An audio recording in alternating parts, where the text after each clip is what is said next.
Pangasinan is famous for bangus. 70% ng bangus sa Metro Manila ay galing ng Pangasinan. The best bangus comes from Dagupan. May mga bangus tayo na nabibili sa market na sinasabi lasang gilik, hindi masarap.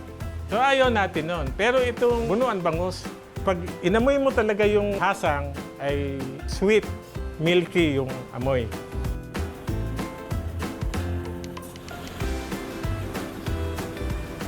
Ngayon, pakikita natin kung paano namin ginagawa yung bottled products from bangus. So, ang una ay lilinisin muna yung bangus.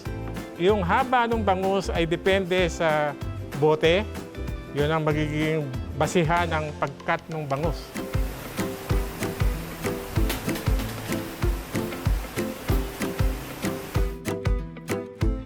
Binibilad natin yung bangus pagkaraan na linisin para mabawasan natin yung moisture level doon sa laman ng bangus. Kasi kung masyadong matubig yung bangus, lalabo yung mantika pagka inilagay na natin sa botelya.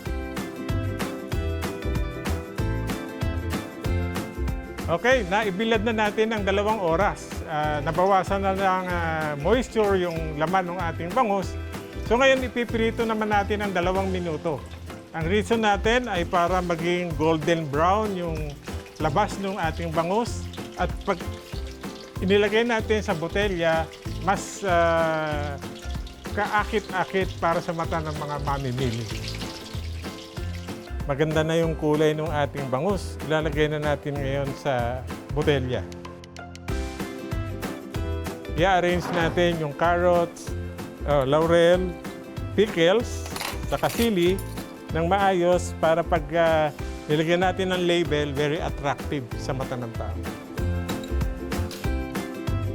Ito yung mga na-prepare na natin na bangus na nasa loob na ng garapon.